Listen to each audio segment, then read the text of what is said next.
ناظرین، یہ ہمارا سیگمنٹ جس کا نام ہے سونی دھرتی، اور جس طرح میں نے آپ کو بتایا کہ آج ہم جس اہم ٹاپک پر گفتگو کریں گے وہ ہے رمضان اور مہنگائی۔ ہم میں سے ہر فرد یہ جانتا ہے کہ رمضان کی آمد ہوتی ہے تو جو ہے وہ مہنگائی بھی ایک طرف آ جاتی ہے۔ انشاءاللہ اس پر گفتگو ہوگی، اور شفیق ایوان صاحب یہاں پر تشریف رکھتے ہیں۔ تو حضرت، رمضان کی آمد ہے، اور اگر ہم دیکھیں تو رمضان آتے ہی ہر کسی کو پیسے کی، مال کی چاہت ہوتی ہے کہ میں مال کما لوں، میں یہ کر لوں، میں وہ کر لوں۔ تو دنیا کی حقیقت کیا ہے؟ کیا مال کمانا ہی حقیقت ہے، یا قرآن و حدیث کی تعلیمات پر، احکامات پر عمل کرنا یہ حقیقت ہے؟ بسم اللہ الرحمن الرحیم۔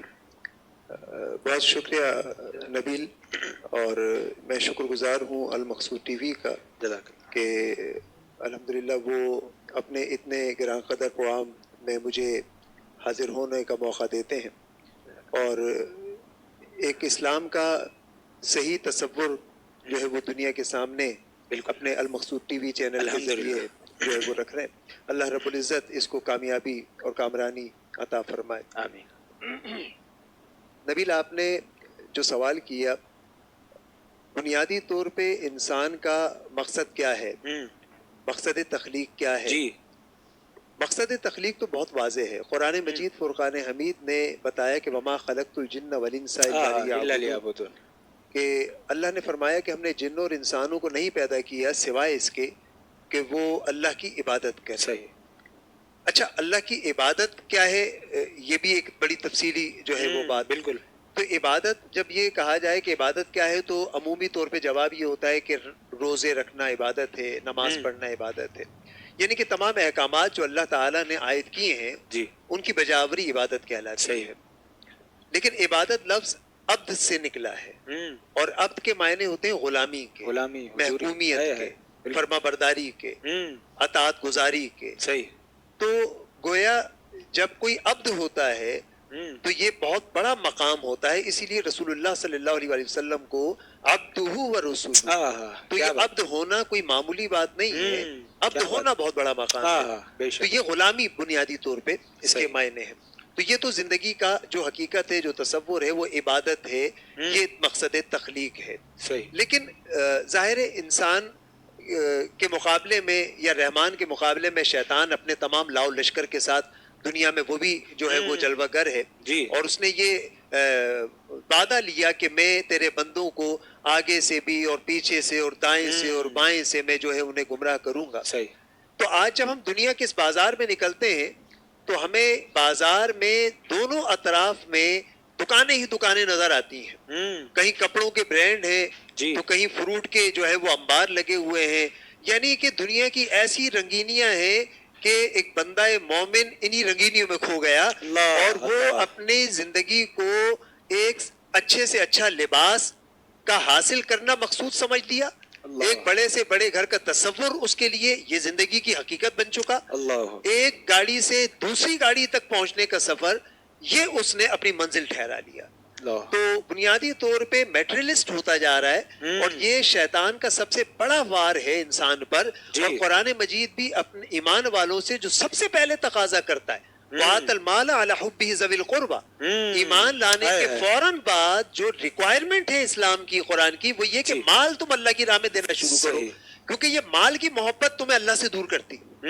تو آج کے معاشرے میں جو آپ کا سوال ہے وہ دو طرفہ بات یہ ہے کہ تمام فریق مال کی محبت میں گم ہو چکے ہیں، اور یہی ان کا مقصود رہ گیا، جبکہ رمضان رحمت کا مہینہ، رحمت کا ذریعہ، لیکن المیہ یہ ہوا کہ رمضان المبارک بھی جو ہے وہ زحمت کا باعث بنتا چلا گیا امت مسلمہ کے لیے۔ بہت خوبصورت انداز میں یہاں پر قبلہ گفتگو فرما رہے ہیں کہ ہماری زندگی کا مقصد تو ہے الا لیعبدون، کہ اللہ تبارک و تعالی نے اس لیے پیدا کیا جنہوں سے کہ ہم عبادت کریں، اس کے احکامات پر عمل کریں۔ عبد، بندہ، اس سے مراد ہی یہی ہے غلامی، اس کی غلامی میں آ جائیں، اس کی حضوری میں آ جائیں۔ ہم اللہ کو تو مانتے ہیں، اللہ کی بھی ماننا شروع کر دیں۔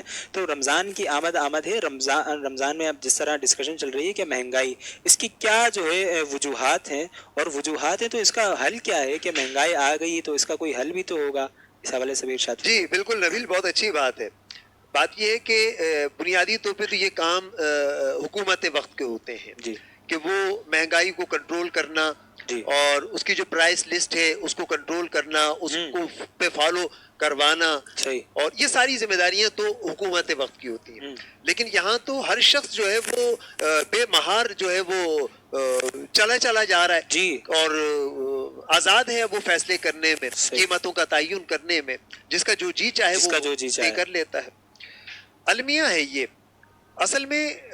ایک تو حکومت کے وقت کی ذمہ داری، اور دوسری ہماری جو ذمہ داری ہے، ہم میں سے جو لوگ تاجر ہیں، جو بزنس مین ہیں، جو دکانوں کے مالک ہیں، ان کی ذمہ داری ہے کہ وہ بحیثیت مسلم کے ایمان کا تقاضا یہ ہے کہ وہ اس ماہ مبارک میں چیزوں کو جو ہے وہ اسٹور کرنے کی بجائے، چیزوں کی قیمت بڑھانے کی بجائے معمولی منافع رکھ کر اگر وہ امت مسلمہ کے لیے اس کو عام کرتے ہیں تو میں سمجھتا ہوں کہ یہ ایک بہت ہی بڑا فیصلہ ہے. میں خود اپنے کئی اسٹوڈنٹس کو جانتا ہوں کہ جو رمضان مبارک میں یہ طے کرتے ہیں، اور میں نے یہ ایک آئیڈیا دیا ان بچوں کو کہ اگر وہ رمضان میں کوئی ایک پھل لے لیں اور اس ایک پھل کو اسی قیمت پر بیچیں جس پہ وہ خرید کے لائے تھے، بغیر منافع کے، کیونکہ ان کا جاب نہیں ہے یہ، وہ کام یہ ایک شوق اور عبادت کے لیے کر رہے ہیں، تو لوگوں نے کیا.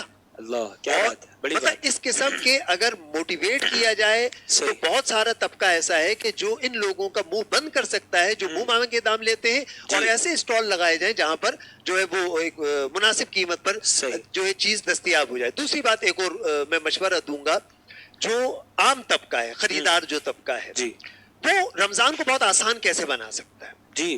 روزے کا مقصد قطعی طور پر سحری اور افطاری نہیں ہے. آج المیہ یہ ہوا کہ روزے کا بنیادی مقصد سحری کیا ہے اور افطاری میں کیا ہے، یہ مقصد بن چکا. نمبر 1. دوسری بات یہ کہ افطاری میں قسم قسم کے مشروبات، طرح طرح کے چاٹ، مختلف قسم کے فروٹس، یہ ساری چیزیں جب تک نہ ہو گویا افطاری نہیں ہوگی. بخدا میں اپنے سننے والوں کو بتاؤں کہ روزہ ایک کھجور سے بھی افطار کیا جا سکتا ہے.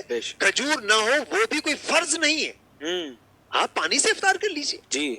اگر میرے سننے والے اپنے افطار میں جو رات کا کھانا کھاتے ہیں وہی افطار میں رکھ لیا کریں سامنے، اور محض ایک کھجور رکھ لیں سنت کے لیے، اگر رکھنا چاہیں، وہ بھی کوئی ضروری نہیں ہے. میں یہ سمجھتا ہوں تو یقین کیجئے کہ روزہ اتنا آسان ہو جائے گا کہ اس کو فروٹ لانے کی ضرورت نہیں. میں یہ نہیں کہہ رہا کہ وہ اپنے بچوں کو فروٹ سے محروم کریں یا کوئی ایسی چیز، یہ مقصد نہیں میرا. لیکن میں بتانا یہ چاہ رہا ہوں کہ وہ اپنے آپ کو بھی سمجھائیں، اپنی نسل کو بھی بتا سکتے ہیں کہ روزے کا مقصد فروٹ جمع کرنا نہیں ہے. فروٹ سے دسترخوان، پھر 2 مرتبہ ہمارا دسترخوان لگتا ہے. پہلا دسترخوان لگتا ہے فروٹس کے ساتھ، خوب سیر ہوتے ہیں، اس کے بعد مغرب کی نماز ادا کی جاتی ہے، اس کے بعد پھر ایک دسترخوان لگتا ہے کھانے کے نام پر. تو اللہ کے بندوں، سب سے قیمتی وقت تو وقت تھا، سب سے اہم چیز تو وقت تھا، جو ہم نے 2 مرتبہ دسترخوان لگانے میں ضائع کر دیا. تیسری بات یہ نبیل بھائی کہ ہمارے گھر کی ساری خواتین وہ وقت جو خوبصورت ترین وقت ہوتا ہے روزے کا، اثر تا مغرب کا، جو ذکر و اذکار کا، اللہ سے مناجات کا، اللہ سے قرب کا ذریعہ اور وقت ہوتا ہے دعاؤں کی قبولیت کا، وہ سارا وقت ہمارے گھر والے اور خواتین بالخصوص کچن میں گزار رہی ہوتی ہیں. تو یہ بہت بڑا المیہ ہے. اگر ہم عصر سے پہلے اپنے کھانے کا کام مکمل کر لیتے ہیں بنانے کا، اور عصر کے بعد ہم دسترخوان بچھا کر اور ذکر و اذکار اور تسبیحات میں اپنا وقت گزارتے ہیں، کوئی ایک حدیث بیان کرتے ہیں اپنے گھر والوں کے سامنے، قرآن کی ایک آیت بیان کرتے ہیں، اور پھر دعا کرتے ہیں اللہ رب العزت سے، اور اسی دعا کے دوران ہم اذان مغرب میں داخل ہو جاتے ہو، تو یہ بہت ہی خوبصورت ترین بات ہے. تو میں سمجھتا ہوں یہ مہنگائی از خود ہم نے اپنائی ہے، ظلم ہے، لیکن اس کا ایک حل ہے. اگر اجازت ہو تو ایک بات اور میں جتنا بھی پاکستان میں اور بالخصوص کراچی میں جو گرین بیلٹس ہیں، جو خالی جگہ ہیں گورنمنٹ کے پاس، ان جگہوں پر اگر یہ سبزی لگا دیں، اگر ان جگہوں پر یہ خوشنما قسم کے پودے اور درخت لگانے کے بجائے پھلدار درخت لگا دیں یا سبزیاں اگا دیں، آپ یقین کیجئے نبیل کہ ان کو پانی دینے کے لیے پورا ایک ادارہ ہے جس کو سیلری ملتی ہے، جو ان جگہوں پر پانی دیتا ہے، اور نتیجے میں پیدا کیا ہوتا ہے کچھ نہیں معلوم، اللہ جو کسی کام کا نہیں. اگر اس پورے گرین بیلٹ پہ آپ ٹماٹر لگا دیں، آپ دھنیا لگا دیں، تو اس محلے کے اس آبادی کو کم از کم 2 چیزیں تو ہم مفت دے سکتے ہوں گے. کیا بات ہے، کیا بات ہے. تو اگر یہ طرز انداز اختیار کیا جائے تو میں سمجھتا ہوں مسائل حل کرنے پہ اگر سوچا جائے تو ہو سکتے ہیں. بالکل ایسے بہت خوبصورت انداز میں یہاں پر حضرت گفتگو فرما رہے ہیں. اپنی ذات سے تبدیلی کی ضرورت ہے. ہم چاہتے ہیں کہ مہنگائی ہو رہی ہے اور خود مہنگائی ہم نے خود جو ہے اپنی خود بنائی ہوئی ہے.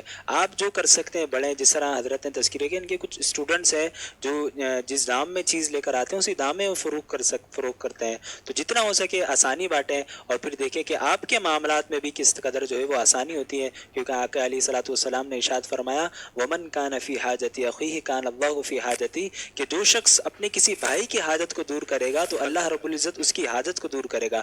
آج ہم پریشان ہیں، رزق میں تنگی ہے، اب مدد کرنا شروع کریں، اب بانٹنا شروع کریں، آسانیاں پیدا کریں. دیکھیں اللہ تبارک و تعالی آپ کے معاملات میں آپ کے کام میں بھی انشاءاللہ آسانی پیدا فرمائے گا. حضرت بہت اچھی یہاں پر ڈسکشن چل رہی ہے. رمضان آتے ہیں، مہنگائی بھی ہو جاتی ہے. ایک ہائر کلاس طبقہ ہے، ایک مڈل کلاس ہے، ایک لوئر کلاس ہے. سب سے زیادہ پریشانی دیکھی جاتی ہے کہ مڈل اور پھر لوئر کلاس جو طبقہ ہوتا ہے، اور ایک عام آدمی جو کہ ان جو ہے چیلنجز کو بہت فیس کرتا ہے. اس کی گھر کی ذمہ داریاں ہیں، گھر کا راشن ہے، عید کی خریداری ہیں، شاپنگز ہیں، بہت ساری ایسی چیزیں ہیں جو وہ یقین نہیں کر پاتا اور وہ اس کو نہیں ایکسیپٹ کر پاتا ہے کہ اتنی ساری چیزیں آ جاتی ہیں. پھر آج جو ہے ٹرینڈ چلا ہوا ہے کہ اس نے اس طرح کا جوڑا پہنا ہے تو میں نے بھی اس طرح پہنا ہے. آپ ناظرین کو کیا پیغام دینا چاہیں گے اور عام آدمی کے لیے جو مسائل ہوتے ہیں درپیش اس کا کوئی حل آپ دینا چاہیں تو ضرور آپ دے سکتے ہیں.